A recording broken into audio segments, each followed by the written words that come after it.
भारत संचार निगम लिमिटेड यानी कि BSNL एक समय ऐसा नाम था जो देश के हर कोने में कनेक्टिविटी का प्रतीक माना जाता था। लेकिन ऐसा क्या हुआ कि एकदम से इसका मार्केट शेयर खत्म होता चला गया और ये घोटाले और स्कैंडल में फंसा रह गया। तो कहानी शुरू करते हैं। 2000 में BSNL अस्तित्व में आया और वो भी तब जब भारतीय टेलीकॉम बाजार में पहले से ही प्राइवेट कंपनियां जैसे हच, एयरटेल और रिलायंस मौजूद थी। लेकिन जब इतने प्राइवेट प्लेयर थे तो सरकार का इस बिजनेस में घुसना ही क्यों था? दरअसल अटल बिहारी वाजपेयी के नेतृत्व वाली सरकार सिर्फ मुनाफा नहीं बल्कि ग्रामीण भारत तक पहुंचना चाहती थी और ये कोई प्राइवेट प्लेयर तो करेगा नहीं, लेकिन यही चीज गेम चेंजर साबित हुई और देखते ही देखते पहले 5 साल में इसने 31,000 करोड़ का मुनाफा कमाया और 50% मार्केट शेयर के साथ सरकारी PSU तेज रफ्तार में सबसे बड़ा प्लेयर बना।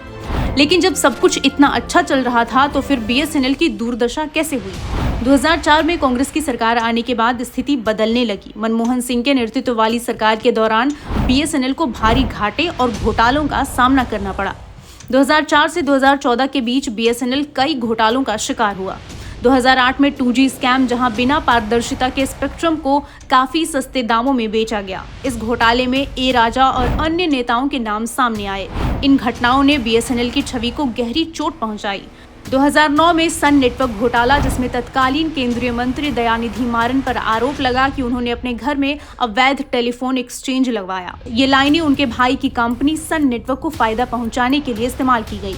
और 2010 में कैग ऑडिट में 176 लाख करोड़ का नुकसान सामने आया। लेकिन फिर 2014 में मोदी सरकार के आने के बाद BSNL को पुनर्जीवित करने की कोशिशें तेज हुई। 2015 में 3G और 4G स्पेक्ट्रम की ट्रांसपेरेंट और ऑनलाइन सफल नीलामी हुई और BSNL पर काम शुरू किया गया। आर्थिक सहायता के साथ साथ मैनेजमेंट में भी उलटफेर किया गया। 2019 में 69,000 करोड़ का रिवाइवल पैकेज और 2022 में करीब 1 लाख करोड़ और 2023 में लगभग 90,000 करोड़ घोषित किया गया। वहीं इसका घाटा 15,000 करोड़ से कम होकर 2022 में लगभग 7,000 करोड़ रह गया।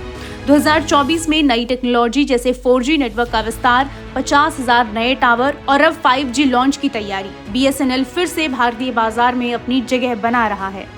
हाल ही में प्राइवेट कंपनियों के महंगे प्लान्स के बीच BSNL के सस्ते विकल्पों ने लाखों ग्राहकों को आकर्षित किया है।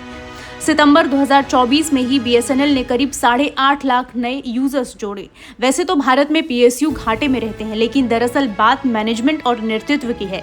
जैसे PM मोदी के नेतृत्व में LIC, HAL आज एक नई ऊंचाइयां छू रहा है, वैसे ही BSNL भी एक नई राह पर है। और भारत अब दुनिया में टेक्नोलॉजी के मामले में गिनती के देशों में शामिल है, जिनके पास अपना खुद का 5G और 6G इंफ्रास्ट्रक्चर है और जल्द ही BSNL भी ये सर्विस उपलब्ध करवाएगा।